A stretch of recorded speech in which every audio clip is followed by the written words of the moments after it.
Maxxxine. Maxxxine. Maxxxine. Maxxxine.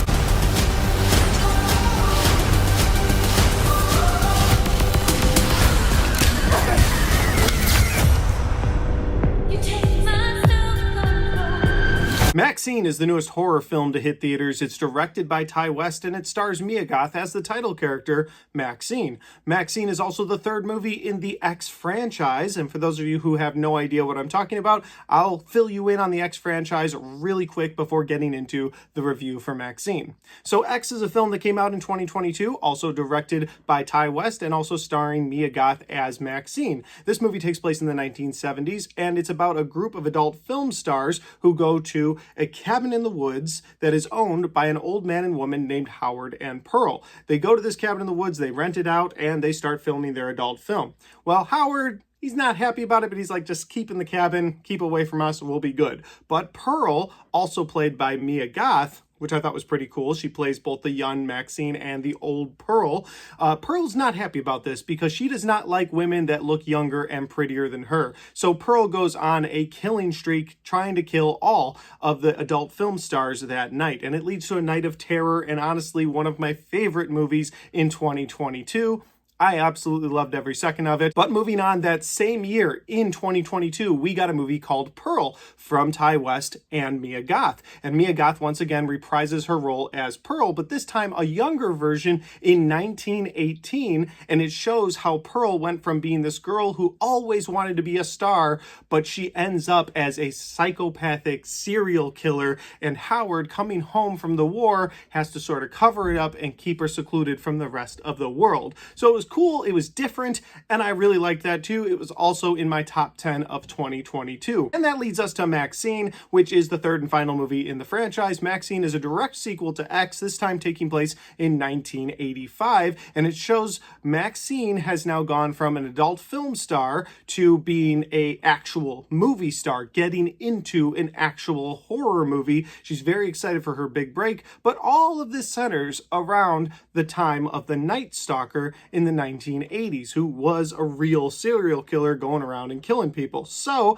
Maxxxine is now trying to live her life, trying to be the star that she knows she can be, but there is this Night Stalker going around targeting women that look like Maxxxine. And if you've been following any of this, Pearl, that old lady, is going to sort of creep into this movie, and that's what I was very excited for. So without spoiling anything, I'm excited to talk about this movie with you guys. Let's get into my positives and some of my negatives. My first positive for this movie is going to be the setting of the 1980s and how vibrant and colorful this movie is. I love that this director set the first movie in the 70s, made it dingy, made it kind of dirty like the 70s felt, but then in 1918 had it look like life would look in the 1920s, and I thought that was a really unique twist to it. But then this movie being set in the 80s, where it's a little more glamour, a little more glitter, a lot more color, and something about that just really worked for me. So I love the setting of the 80s. I loved the look, the hairstyles, the cars, everything down to the last detail looked like it was supposed to be part of the 80s,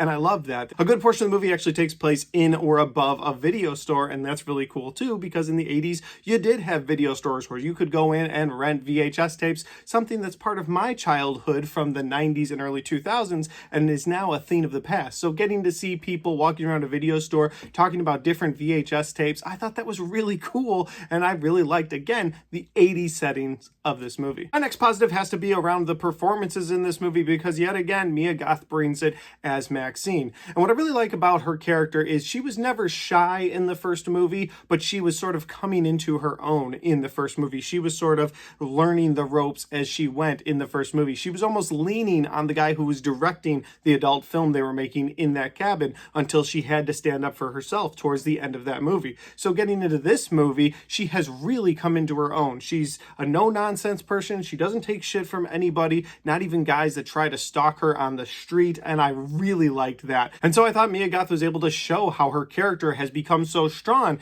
but at times is still so vulnerable, and I really really liked what she was able to do with Maxxxine in this movie. Other performances in this movie that I think are of note would be Giancarlo Esposito as her agent in this movie. I thought his role, while it was small, was still really fun. I love seeing him pop up in different things. He's wearing a really funny looking wig in this movie, but it worked for me. I thought his performance was also done really well. And the last performance I want to talk about is Kevin Bacon, who once again plays an incredible sleazebag. That's the best way I can put Kevin Bacon's work in recent days, is that he just plays this great, horrible person, and I think he does it really well, to the point where if my wife knows Kevin Bacon's going to be in something, she's like, I'm not a big fan of it. He's just too slimy. He's too gross. But honestly, that's a testament to his acting, because I don't think Kevin Bacon is actually that way in real life, although I don't know Kevin Bacon. He might be, but I think he does a great job in this sort of sleazebag, private eye detective that's working with someone who's trying to track down Maxxxine and do some very nefarious things. And so I think that his role in this movie is very important to the plot, but it's also really well done. I liked watching him go from, I'm in control of this situation, there's nothing you could do about it, to almost losing his mind with frustration when he can't control Maxxxine. And my final positive for this movie has to be the gore. I thought the gore was done so damn well. There's a moment in this movie where this guy, he's got a knife, he tries to take on Mia Goth, and things do not go the way that he wants them to go, and I can't even talk about it here on YouTube. You'll have to watch the movie for yourself, but I thought that scene in particular was just disgusting, but also really satisfying. It was nice to see that happen to that guy. And then there were other moments in this movie, of course, where the gore was brought to the next level, because that's what you have to do in a trilogy. Movie after movie, you have to show that gore. You have to up those stakes, and I really liked the gore in this movie. The Night Stalker killings, or what appear to be the Night Stalker killings, are done really well. There's a moment in the video store where you see this splash of blood hit a bunch of VHS tapes. It was in the trailer. It was my favorite shot of the trailer, and honestly,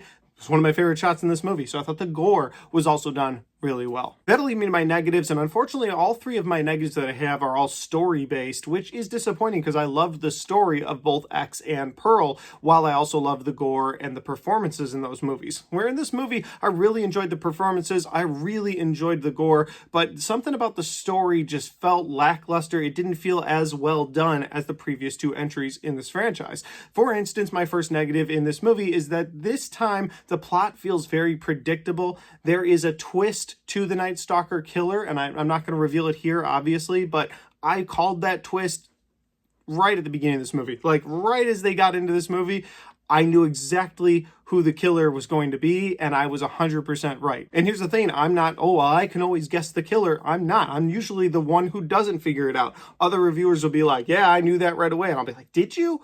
That's crazy. I didn't see that coming at all. I like to have a twist reveal happen to me in a theater. I don't have an issue with that. I don't try to figure movies out. But immediately in this movie, I knew who the killer was going to reveal to be.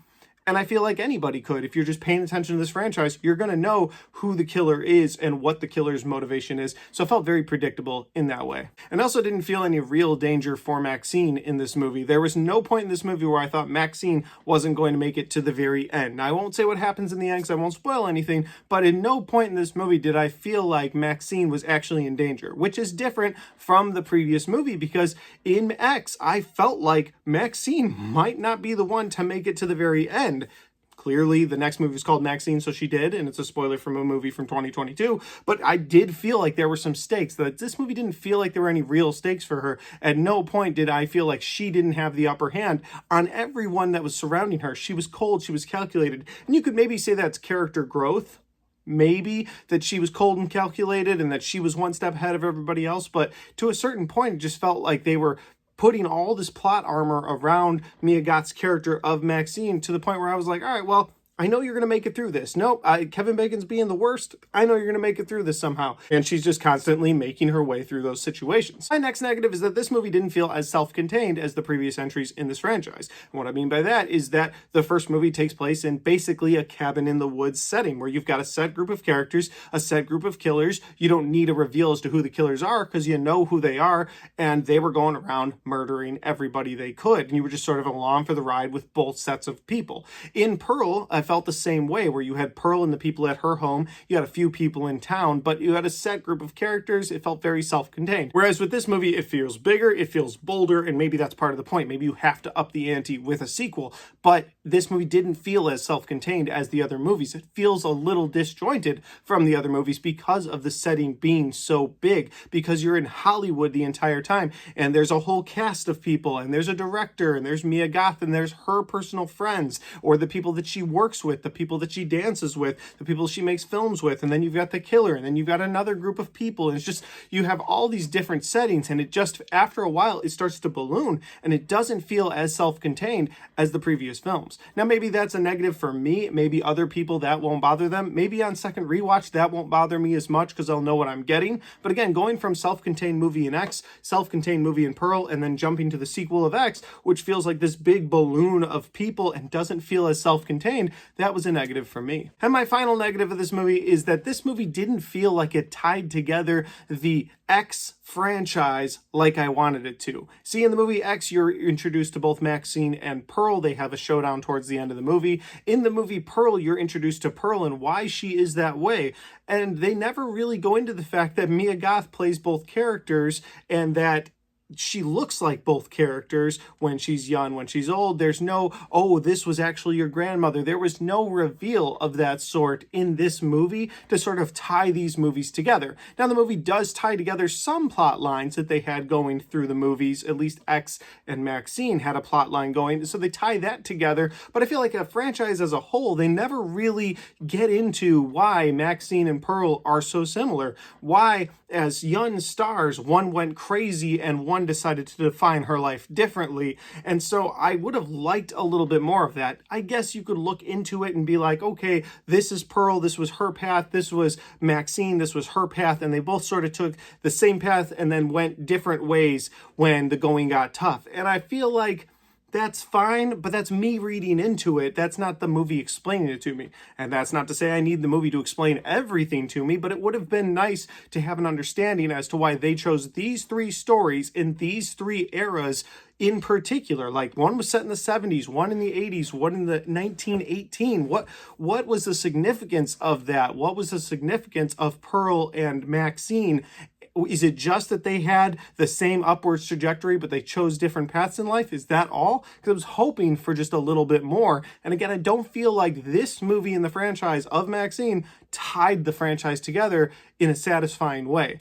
That's not to say I didn't like this, because overall, I really had a great time with Maxxine. This is one of my favorite movies of the year. Just for the performances and the gore alone, I think all of that was done really well. Even though the movie was a bit predictable, even though it didn't really give me everything I wanted out of the final movie in a trilogy, I still really enjoyed this movie, and I would highly recommend it to horror fans or fans of the X franchise. If you've seen X, or you've seen Pearl, or you've seen both of those movies and you enjoyed yourself, I think you'll get the same level of enjoyment out of Maxxine. If you're like me, you want a little more, you wanted a few more answers, you might not enjoy it as much. But again, one of my favorite movies of the year, one of my favorite horror movies of the year as well. But guys, those are just my opinions because that's my review for Maxxine. Have you had a chance to see Maxxine yet? If you have, let me know in the comment section down below. Let me know if you liked it, disliked it. Maybe you agree or disagree with me on some of the things that I said. Maybe there's a bigger story to Pearl and Maxxine and I missed it, and you can explain that to me in the comment section down below as well. With all that said though, guys, if you like this video and you want to watch more, don't forget to hit that like button because it helps the video, it helps the channel, and it helps me right here. Thanks for watching. I'll see you next time.